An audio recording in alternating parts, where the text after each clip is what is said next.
ದೈಹಿಕ ಶಿಕ್ಷಕ ವರ್ಗದ ಬೇಡಿಕೆ ಸಹ ಶಿಕ್ಷಕರಿಗೆ ಸಿಕ್ಕುವಂಥ ಎಲ್ಲ ಸವಲತ್ತುಗಳನ್ನು ಮತ್ತು ಗೌರವವನ್ನು ದೈಹಿಕ ಶಿಕ್ಷಕರು ಕೂಡ ಸಿಗಬೇಕಂತ ಹೇಳಿ ಬಲವಾದ ಬೇಡಿಕೆ ಇಟ್ಟಿದ್ದಾರೆ. ಎಲ್ಲ ಬೇಡಿಕೆಗಳನ್ನು ನಾವು ಸಮರ್ಪಕವಾಗಿ ಅರ್ಥ ಮಾಡಿಕೊಂಡು ಅಧಿಕಾರಿಗಳು ಮತ್ತು ನಾವು ಚರ್ಚೆ ಮಾಡಿ ಮುಂದಿನ ದಿನದಲ್ಲಿ ಇದೊಂದು ತಾರ್ಕಿಕವಾದ ಹಂತಕ್ಕೆ ತಂದು ನಿಲ್ಲಿಸಲಿಕ್ಕೆ ನಾವೆಲ್ಲ ನಮ್ಮ ಪ್ರಯತ್ನ ಮಾಡ್ತೇವೆ ಅಂತ ಹೇಳಿಕೊಂಡು ನಾನು ಬಯಸ್ತೇನೆ. ದೈಹಿಕ ಶಿಕ್ಷಕಿಯರು ಒಂದು ವಿದ್ಯಾರ್ಥಿಯ ಜೀವನದಲ್ಲಿ ಪ್ರಮುಖವಾದ ಪಾತ್ರವನ್ನು ವಹಿಸ್ತಾರೆ.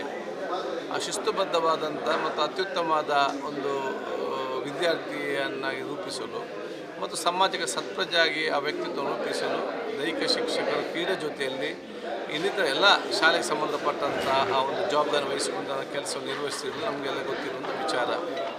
ಇದೀಗ ಸಮಾನ ಕೆಲಸ ಸಮಾನ ವೇತನ ಅಡಿಯಲ್ಲಿ ಇವತ್ತು ಬೇರೆ ಅವರಿಗಿಂತ ಜಾಸ್ತಿ ಹೆಚ್ಚುವರಿ ಕೆಲಸ ಮಾಡಿದ್ರು ಕೂಡ ವೇತನದಲ್ಲಿ ಇವತ್ತು ತಾರತಮ್ಯ ಆಗಬೇಕು ಎಂಬ ವಿಷಾದ ಮತ್ತು ಬೇಸರ ಆ ಒಂದು ಶಿಕ್ಷಕ ವರ್ಗಕ್ಕೆ ಭಾಳ ಸಮಯದಿಂದ ಇದೆ.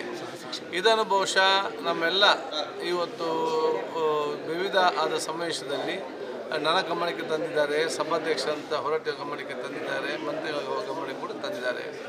ಅದಕ್ಕಾಗಿ ಬಹುಶಃ ನಾವು ಮುಂದಿನ ದಿನಗಳಲ್ಲಿ ನಾನು ಸಂಬಂಧಿತ ಮಂತ್ರಿಗಳು ಚರ್ಚೆ ಮಾಡಿಕೊಂಡು ಬಹುಶಃ ಇವತ್ತು ಯಾವ ರೀತಿಯಲ್ಲಿ ಈ ಸಮಸ್ಯೆಯನ್ನು ಬಗೆಹರಿಸಿಕೊಳ್ಬೋದು, ದೈಹಿಕ ಶಿಕ್ಷಕರು ಕೂಡ ಇನ್ನಿತರ ಶಿಕ್ಷಕ ರೀತಿಯಲ್ಲಿ ಸ್ವಾಭಿಮಾನತನ ಕೆಲಸವನ್ನು ನಿರ್ವಹಿಸಿಕೊಂಡು ತಮ್ಮದೇ ಆದ ಕೊಡುಗೆಯನ್ನು ಇನ್ನಷ್ಟು ಆಸಕ್ತಿಯಿಂದ ವಿದ್ಯಾರ್ಥಿಗಳಿಗೆ ಕೊಡ್ಬೋದೆಂಬ ಚರ್ಚೆಗೆ ಅನುಗುಣವಾಗಿ ಅತಿ ಶೀಘ್ರದಲ್ಲಿ ನಾವು ಉನ್ನತ ಮಟ್ಟದ ಸಭೆಯನ್ನು ಮಾಡಿ ಯಾವ ರೀತಿ ಅದು ಬಗೆಹರಿತದೆ ಇಲ್ವಾ, ಬಗೆಹರಿಸೋದು ಹೇಗೆ ಹರಿಬಹುದು ಅಂತೇಳಿ ದೀರ್ಘವಾಗಿ ಚರ್ಚೆ ಮಾಡಿ ಈ ಒಂದು ಸಮಸ್ಯೆಗೆ ಒಂದು ತಾರ್ಕಿಕ ಹಂತಕ್ಕೆ ನಾವು ತರ್ತೇವೆ ಅಂತ ಹೇಳಲಿಕ್ಕೆ ನಾನು ಇವತ್ತು ಬಯಸ್ತೇನೆ.